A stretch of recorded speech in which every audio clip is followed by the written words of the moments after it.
Bonjour et bienvenue dans Bonjour chez vous. Je suis très heureuse de vous retrouver pour une nouvelle semaine d'émission. Et cette semaine, on va la passer en très bonne compagnie puisqu'il y aura Yanis Gauthier. Oh, oh, Salut Yanis. coucou Yanis. Bienvenue à la maison. Ça va? Ça va très bien, j'ai mangé une poutine hier soir. Ah bah, bienvenue alors. Explique à nos téléspectateurs ce qu'est une poutine pour ceux qui ne sont jamais venus au Québec. Oh, c'est tellement délicieux, des frites avec du fromage. Bon, après, on l'a Et une Et de la sauce. une sauce C'est ça. succulente. C'est ça, ça tient chaud l'hiver. Franck vous en parlerez mieux que moi. Oui, certainement, certainement. Ça va Aurélie? Oui, ça va très très bien. Et toi-même? Très bien, ben oui, ça va être une belle semaine d'émission et aujourd'hui on va parler du succès. Et les gens aiment bien ce genre de thème en général parce qu'on aime avoir du succès et ben, Dieu se réjouit de notre succès et il veut qu'on ait du succès. Maintenant, bien sûr, on va vous apporter tout ça de manière très équilibrée. Et Yanis, tu vas être notre coach aujourd'hui. On fait un lundi conseil du coach. Ouais, oui, on casse la routine, nous on aime faire ça. Et tu vas nous parler de l'attitude qui est notre clé pour le succès. C'est bien ça? C'est bien ça, Evelyne. Il veut On pas parlera de l'attitude du vainqueur. Bah voilà, tu vois, c'était une belle introduction, bravo. T'es ami avec Frank Poulain? Lui refuse de faire des intros, j'ai l'impression qu'il t'a un peu contaminé. Non, je suis là, je vais participer du début jusqu'à la fin. Mais on est ravis Pour la réussite de cette émission. de cette émission, c'est parfait. Oui, parce aura du que succès. on n'est pas dans face à face ici, mais bon, quand même, tu vas te donner au max. Au maximum, à fond. En tout cas, Yanis, c'est un plaisir de t'avoir pour cette semaine avec nous. Et puis, on va commencer donc, Aurélie, c'est avec la pensée du jour. Tu vas nous parler du succès.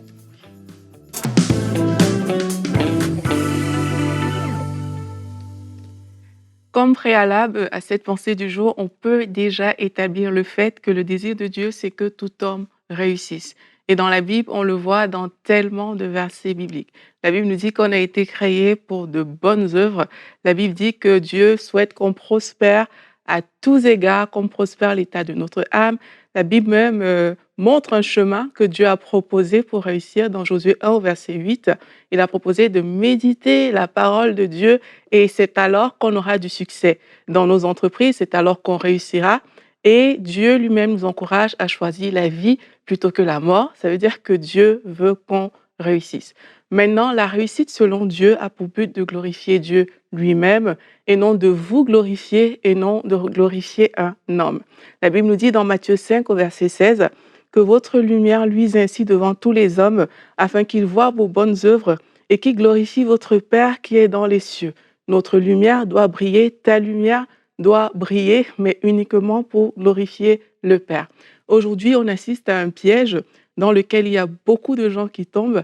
Ils sont acclamés par le monde, ils sont acclamés par les foules, ils ont quelque part réussi, mais au ciel, ils ne sont pas connus, ils ne sont pas acclamés, leurs œuvres ne comptent pas. Et on a cette histoire dans le livre de Daniel, c'est le roi Belshazzar, voilà, j'ai réussi. Et là, en fait, la Bible nous dit, ça c'est vraiment une parole, moi, qui m'a beaucoup interpellée, c'est dit compter, compter, peser et diviser. Et dans l'explication qu'il reçoit de Daniel de cette phrase, on dit, voici l'explication, compter, tu as compté ton règne et y a mis fin. Peser, tu as été pesé dans la balance et tu as été trouvé léger. Ça veut dire qu'il y a des choses qu'on peut faire sur cette terre. Lui, il était roi. Ça veut dire que quelque part, c'est un honneur que d'être roi. C'est quelque chose qui est très, très, très encourageant. On peut dire qu'il a réussi parce qu'il est roi, mais dans la balance de Dieu, il a été pesé et il était léger. Et nous, c'est pas ce type de réussite qu'on veut, cette réussite où les hommes sont là, ils nous acclament, mais dans la balance de Dieu, on est trouvé léger. Et c'est pourquoi, en tant qu'enfant de Dieu, en fait, pour réussir, notre réussite va impliquer des exigences qui sont bibliques, des exigences qui nous viennent du ciel. Ça va impliquer ce que la parole de Dieu demande par rapport à ça. On aura l'occasion de parler de ça dans la discussion. Mais avant de terminer, j'aimerais également dire qu'il y a beaucoup de personnes qui croient que parce qu'on est des chrétiens, mais chrétien rime avec médiocrité. Chrétien, ça signifie qu'on ne peut pas pousser les choses jusqu'au bout, qu'on peut faire à peu près. Il y a beaucoup de gens qui pensent ça, mais ce n'est pas ce que Dieu nous demande. Dans Colossiens 3, au verset 23, la Bible nous dit « Tout ce que vous faites, faites-le de bon cœur, comme pour le Seigneur et non pour des hommes. Et quand on parle de bon cœur, on parle de faire avec excellence, on parle de rechercher ce qui est très bon parce que notre Dieu est parfait et il est excellent. Amen, merci. C'était super édifiant, ta pensée du jour et l'exemple de ce roi est très très parlant parce que c'est vrai que le succès selon l'homme et le succès selon Dieu sont deux choses qui sont bien différentes souvent. Et je vous propose qu'on regarde tout de suite notre verset du jour qui est dans Deutéronome, chapitre 28, pardon, verset 13. « L'Éternel fera de toi la tête et non la queue. Tu seras toujours en haut et tu ne seras jamais en bas. Lorsque tu obéiras aux commandements de l'Éternel, ton Dieu, que je te prescris aujourd'hui, lorsque tu les observeras et tu les mettras en pratique. » On voit ici que le Seigneur nous promet le succès, nous promet la réussite, mais à certaines conditions. C'est ça. Aux conditions qu'on lui obéisse, qu'on se soumette à lui, qu'on marche dans sa volonté. Et ça, c'est à mon avis ce que peut-être ce roi a manqué et qui a fait qu'il a été pesé léger parce que justement, il n'a pas forcément marché dans ce que Dieu avait prévu pour lui. Et quand on parle succès, réussite, on se dit grand chef d'entreprise, président d'un pays, star ou je ne sais quoi, acteur, peu importe, c'est ce qu'on identifie comme succès. En réalité, le succès, c'est simplement réussir là où Dieu nous a placés. On peut avoir du succès dans tous les domaines de nos vies et il ne s'agit pas d'être extrêmement riche, d'être extrêmement glorieux, d'être acclamé ou quoi que ce soit. En fait, le succès, c'est le fait de pouvoir briller, comme tu l'as dit dans ton verset, que votre lumière luise parmi les ténèbres, que vous soyez vus comme des enfants de Dieu. En fait, dans ce que vous faites, on est appelé à briller dans les différentes sphères où Dieu nous a placés et pas seulement dans les hautes sphères de la société. Si Dieu vous a appelé en haut, gloire à Dieu, il va vous utiliser en haut pour briller. Si Dieu vous a appelé au niveau inférieur, au niveau médian, peu importe là où Dieu vous a appelé à briller et à réussir là où vous êtes placé. Et je crois que c'est important de bien définir ces choses. Il y a un principe aussi, Evelyne, c'est le principe de la fidélité. La Bible nous dit que quand on est fidèle dans les petites choses, on a accès à de plus grandes. Et comme tu dis, quel que soit l'endroit ou le niveau sur lequel on est, on doit juste pouvoir être avec Dieu. Et c'est le fait d'être avec Dieu qui garantit en fait la réussite. Dans la Bible, on voit dans Genèse 39, c'est l'histoire de Joseph, on dit le chef de la prison, il était en prison. Donc ça veut dire qu'il était à un niveau qu'on peut qualifier de très bas. Oui. Le chef de la prison ne prenait aucune connaissance de ce que Joseph avait en main parce que l'Éternel était avec lui et l'Éternel donnait de la réussite à ce qu'il faisait. Donc on voit que c'est le fait que l'Éternel était avec Joseph qui entraînait la réussite et ce, peu importe l'endroit. Et on voit dans le parcours de Joseph que oui, il a été en prison à un niveau, comme on a dit, peut-être plus bas, mais après, il est devenu le premier ministre d'Égypte à un niveau plus élevé parce qu'il était fidèle dans les petites choses. Il était fidèle dans le niveau dans lequel il est, parce que quel que soit le niveau dans lequel vous êtes aujourd'hui, c'est je demeure avec Dieu, je reste attaché à Dieu, je veux glorifier le nom de Dieu. Et il y a cette croissance qui va venir, qui va arriver, et on va voir que sur ce chemin, on aura de la réussite parce que Dieu est finalement avec nous à nos côtés. Exactement. Et qu'est-ce que la réussite Si ce n'est accomplir la question qu'on te pose, mon frère. Non, mais c'est vrai, parce qu'aujourd'hui, quand on parle de succès, les yeux scintillent. On s'imagine tout de suite sur un yacht ou dans un jet privé. Mais je ne dis pas que Dieu n'est pas contre ces choses-là, mais la vraie réussite dans la vie, n'est-ce pas la présence de Dieu dans notre vie? C'est ça. Il y a des milliardaires qui sont pauvres parce qu'ils n'ont pas Christ dans leur cœur. Complètement. Et c'est pour ça que lorsqu'ils meurent, ils partent, mais ils sont troublés dans leur âme. Ils ne sont pas en paix parce qu'ils savent que la fin, ça ne sera pas la présence de Dieu. Et puis, il y a des gens comme cet homme-là qui est devant le portail de cet homme riche, le pauvre qui est couché, qui a Christ dans son cœur. Et quand il quitte la terre, il est dans la paix, il est dans la joie. Puis l'homme riche, quand il quitte la terre, il est troublé dans son âme parce qu'il est en enfer. Donc la vraie réussite, la première des réussites, la plus importante, c'est de donner sa vie au Seigneur. Et ensuite, c'est d'obéir à Dieu, parce que le plus de Dieu, finalement, tout ce qu'il nous accorde, là, sur la terre, c'est du plus. C'est du bienfait de Dieu. Et quand on voit les promesses de Dieu, alors on ne peut pas se dire qu'on ne va pas réussir, parce que Dieu a déjà prévu notre réussite. Effectivement. Et... Eh bien, celle-là, non. C'est validé. Planifier notre réussite. Note-le sur les réseaux sociaux. Demain, on parle des réseaux sociaux. En fait, quand on parlait aussi tout à l'heure, quand Evelyne parlait, je pensais à quand Satan il propose à Jésus de se prosterner en fait devant lui et de l'adorer et de recevoir la richesse et les royaumes de ce monde. Et c'est beaucoup de personnes, pour eux, la réussite, c'est vraiment la richesse et les royaumes de ce monde. C'est exactement ce que Satan a dit à Jésus. Et Jésus, qui est notre modèle, bien sûr, il a dit, mais tu adoreras le Seigneur, ton Dieu, lui seul. Et je crois que, comme Yanis a dit, qu'on parle de réussite, on parle d'abord de Dieu avant de parler d'autre chose. Et ça veut aussi dire que notre réussite aura des exigences, mais des exigences qui viennent de Dieu. Des exigences que si on ne retrouve pas dans notre vie, on peut retrouver du succès, on peut même retrouver des bonnes valeurs, hein, des choses qui sont bien, mais il y a des exigences quand même bibliques que si on ne retrouve pas dans notre vie, on ne peut pas se dire « Ah, mais moi j'ai réussi ». Et l'une des exigences, c'est quoi? La Bible nous a dit dans Josué, je l'ai dit dans la pensée du jour, médite ce livre jour et nuit et c'est alors que tu réussiras. Donc ça veut dire que si ça ne fait pas partie de notre vie que de méditer la parole de Dieu, on doit se poser la question, est-ce que je suis vraiment en train de réussir? Ou alors je pense réussir parce que les choses ont l'air cool dans ma vie, mais en fait, je ne suis pas en train de réussir. Quand on lit la parole également, dans le cas de Josué, Dieu a dit à Josué de se sanctifier parce que, voilà, ils vont passer le Jourdain, de se sanctifier, de se mettre à part. Est-ce que la sanctification fait partie de ta vie de réussite? Parce que Dieu est en train de faire réussir un projet qu'il avait donné par rapport au peuple d'Israël. Est-ce que la sanctification fait partie de ta vie?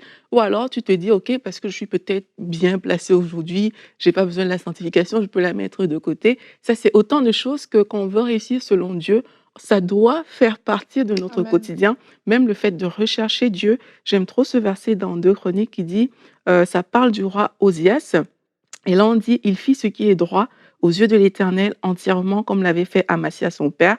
Il s'appliqua à rechercher Dieu pendant la vie de Zacharie qui avait l'intelligence, blablabla. On dit rechercha l'Éternel et Dieu le fit prospérer. Donc derrière sa réussite, il a eu le fait qu'il a recherché Dieu. Rechercher Dieu, ça veut dire se positionner dans les voies de Dieu, faire ce que Dieu demande de faire, méditer la parole, marcher selon l'Esprit de Dieu. Et c'est tout ça, en fait, qui va garantir une vraie réussite et non un semblant de réussite tel que le monde le propose. Et c'est ça le prix à payer pour réussir. C'est, oui, de méditer la parole, rechercher la sanctification, être proche de Dieu, être un intime de Dieu. Mais le prix à payer ne devrait pas être de sacrifier notre vie de famille, notre vie de couple, nos parents, etc. Tu sais, des fois, pour le succès, on est prêt à tout sacrifier, même ce que Dieu nous a donné, notre plus grand trésor, qui nous a donné sa relation avec lui. On se corrompt, exactement. Oui, c'est vraiment de la corruption, parce que en fait, sous prétexte de réussir et puis de dire « oui, moi, je suis appelée à être la tête et non la queue », on reprend ce verset. J'ai tellement entendu ce verset ressorti complètement de son contexte et de ce que Dieu voulait dire derrière. Pour en faire un prétexte. Et en réalité, oui, Dieu veut qu'on réussisse. Oui, Dieu veut qu'on soit la queue et non la tête et non la queue. Ça, en le disant, je dis ça marche pas. Et c'est une réalité, mais c'est pas en changeant l'ordre de priorité établi par Dieu. Et il doit avoir la première place dans votre vie. Et parce que Dieu est en numéro 1 dans votre vie, vous allez réussir. Parce que vous prenez soin de votre famille, de vos enfants, oui, vous allez réussir. Et en fait, toutes ces choses vont découler les unes derrière les autres parce que vous allez respecter l'ordre établi par Dieu. Vous allez être soumis à lui. Dieu va lui-même vous placer, va lui-même vous accorder des promotions, va lui-même vous élever à un rang supérieur parce que Dieu sera avec vous. Et je vois, Yanis, que tu veux parler. Oui, et je voulais dire, s'il y avait beaucoup de milliardaires dans l'Église, les églises seraient vides. Parce que tu veux dire que les gens se seraient détournés de Dieu. L'argent nous détourne des objectifs prioritaires. Bien souvent, effectivement, bien souvent, la recherche du succès. Et Dieu n'est pas contre l'argent. Absolument. Un mauvais maître, mais un bon serviteur. Tout à fait. C'est très vrai, ça. C'est très, très vrai. C'est biblique, ça tombe bien. Et on va rester avec toi, Yanis, puisqu'on va voir comment notre attitude peut être justement une clé pour notre succès dans la rubrique Conseil du coach.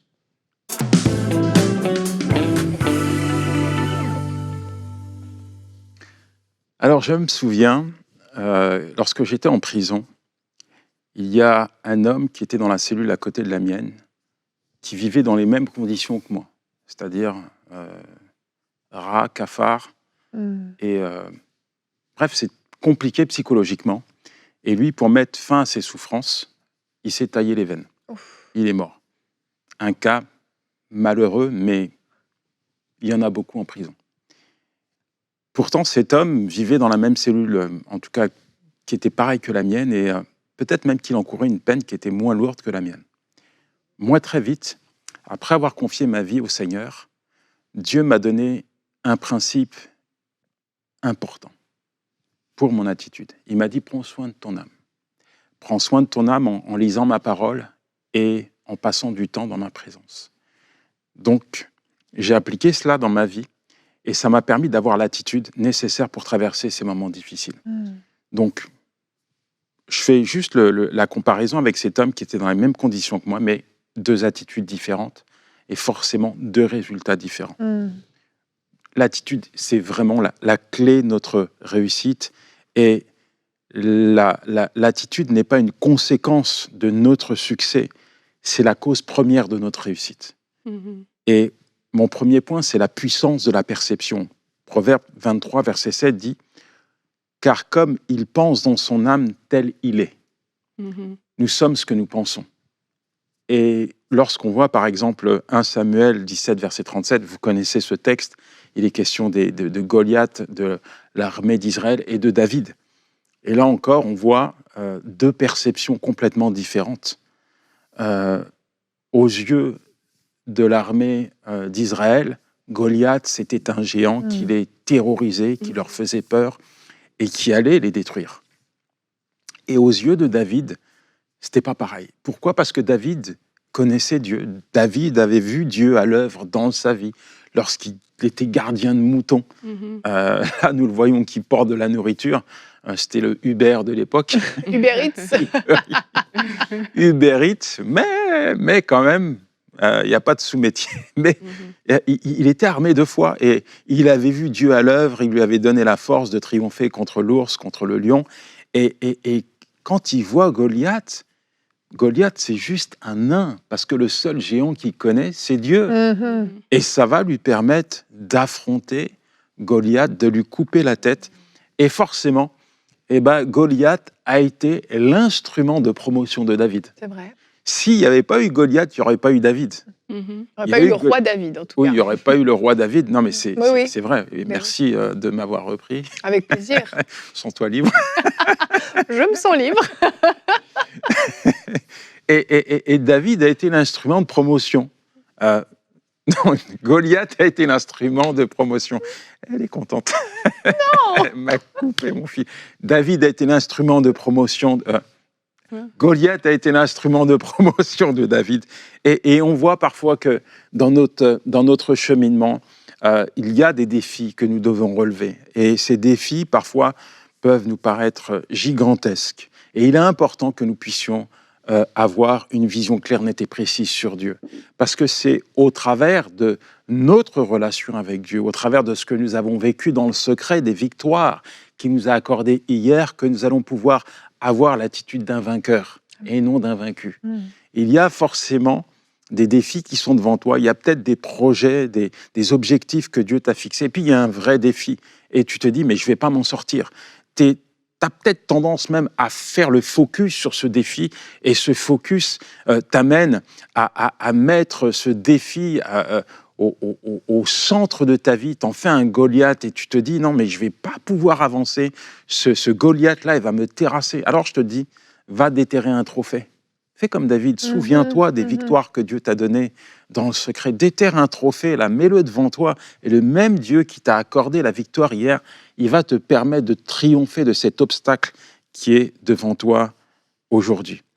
Mon deuxième point, la foi comme moteur de notre attitude. La foi, c'est un moteur. Hébreux 11, verset 1. Or, la foi est une ferme assurance des choses qu'on espère, une démonstration de celles qu'on ne voit pas. On s'aperçoit que les gens qui ont réussi dans la vie n'étaient pas forcément tous qualifiés. On parle de Steve Jobs, qui a quitté l'université sans diplôme. Richard Branson, qui a quitté l'école à 16 ans. Ils avaient un point commun, ils étaient convaincus que leur projet était bon. Ils étaient convaincus qu'ils avaient la capacité d'accomplir ce projet.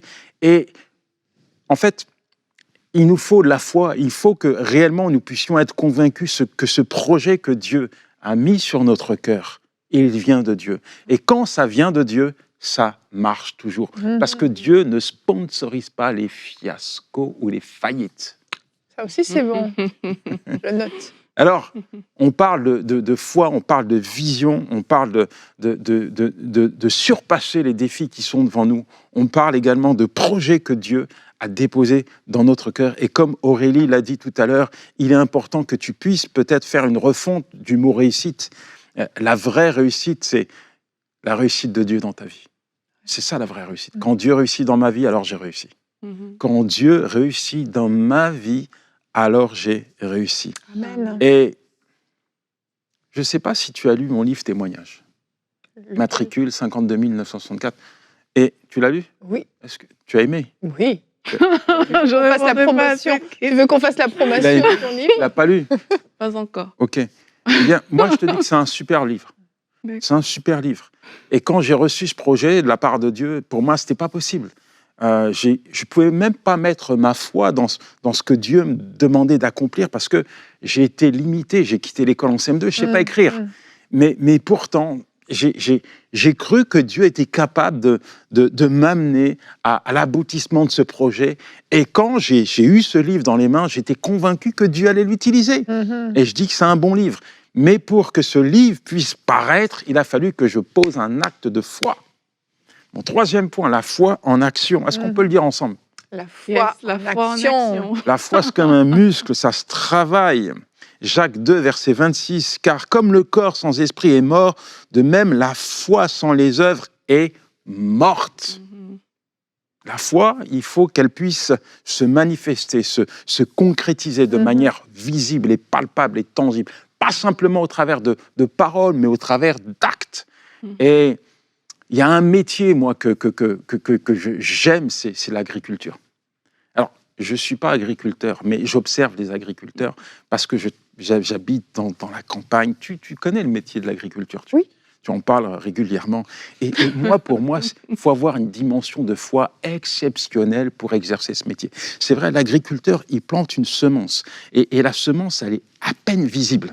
Ça veut dire qu'une fois qu'il a planté, pour l'œil humain, cette semence, ça n'existe plus. Pour l'œil humain. Pour celui qui n'est pas agriculteur, lorsque tu mets une semence en terre, la semence a disparu, on la verra plus jamais. Mais pour l'agriculteur, c'est le travail qui commence. Ouais. Un travail commence. Et c'est pour ça qu'il va arroser, il va vraiment travailler la terre pour que cette semence prenne vie, pour qu'elle porte du fruit. Et il y a des éléments qu'il ne peut pas contrôler, tels que la météo. Tu ne peux pas contrôler la météo, toi? Non. Bon. Par la foi, éventuellement. Par la foi, pluie, arrête-toi, soleil apparaît. Mais voilà, il est tributaire de quelque chose qu'il ne contrôle pas dans son job. Et malgré cela, il continue à semer. Et quand on voit le travail d'un agriculteur, on peut parler de posture, d'attitude, de foi, de vision, de persévérance. Tous ces éléments qui finalement nous permettent d'atteindre les objectifs et de réussir dans ce qu'on entreprend. La foi de l'agriculteur, elle est validée, non pas parce qu'il a vu le résultat, mais parce qu'il a cru au résultat. Et c'est ça la foi. La foi, c'est pas voir pour croire, c'est croire pour voir. Est-ce que tu peux répéter après moi? Yes, la foi, c'est pas voir pour croire. C'est pas croire pour voir, c'est voir pour croire. Je savais que j'allais me Juste perdre. pour voir si tu es avec moi. Elle était avec toi. Mais c'est tellement important de comprendre qu'il nous faut poser des actes de foi. Jacques encore nous dit, montre-moi ta foi sans les œuvres, moi je te montrerai ma foi par les œuvres. Et nous devons poser des actes. Quand tu reçois quelque chose de la part de Dieu, c'est littéralement Dieu qui te dit, voilà où je vais t'emmener. Et quand tu vas atteindre cet objectif, eh bien, on aura réussi une première étape dans ta vie. Bien sûr, quand Dieu dépose un rêve, un but à atteindre, c'est une étape. Et puis, il y en aura d'autres, où il y aura plus de sacrifices, plus de foi à manifester. Mais quand même, pour arriver à une étape, il faut poser un acte de foi. Moi, quand j'ai reçu cet appel de la part de Dieu, alors aujourd'hui, je sais que c'est un appel, mais quand Dieu m'a dit, tu vas témoigner, il y avait beaucoup de choses qui se passaient dans ma tête, mais je savais que ça venait de Dieu. Et je me souviens, j'étais responsable du ménage à l'église. Comme je dis, il n'y a pas de sous-métier. Et je faisais le ménage à l'église, ça me donnait un avantage. À la fin du culte, je me retrouvais seul face à à des chaises vides auxquelles je pouvais prêcher. Ah ouais, C'était mon espace, je prêchais aux chaises vides. Je travaillais ce rêve que Dieu avait mis dans mon cœur. Et le temps est passé et j'ai dû manifester de la foi, saisir ce rêve de Dieu et il s'accomplit aujourd'hui. Mais tout ça commence par un acte. Alors, quel que soit ce que Dieu t'a fixé comme objectif, il faut que tu passes un acte de foi. Il faut que tu sers ce que Dieu a déposé dans ton cœur et que tu puisses avoir l'attitude qui correspond à un homme de Dieu. C'est-à-dire, aligne ton attitude, aligne tes mots, ta parole, ta vie avec Dieu, ta consécration, afin que tu puisses voir Dieu te pousser pas à pas, t'amener à relever les défis, à couper la tête des Goliaths et à te faire atteindre tes objectifs. C'est ma prière pour toi. Dans le nom de Jésus, reçois la faveur de Dieu sur ta vie. Ciao. Amen, amen. Merci Yanis d'avoir pu parler de l'importance de l'attitude parce que c'est vrai que c'est déterminant. Et l'exemple de la perception de David est très parlante, je trouve. On se limite bien souvent à nos diplômes, à ce qu'on a pu dire sur nous, à ce que des professeurs ont pu nous coller comme étiquette ou autre. Et à la fin de cette émission, j'aimerais simplement prendre le temps de vous encourager à croire non pas en vous, mais à croire en Dieu, en vous. Vous comprenez la différence ? Peut-être que vous n'avez pas de talent particulier, de compétences particulières et vous dites moi je ne peux rien accomplir, je ne peux même pas espérer le succès puisque je ne peux rien faire. Eh bien sachez que c'est faux. Dieu au travers de vous peut faire des choses extraordinaires, exceptionnelles.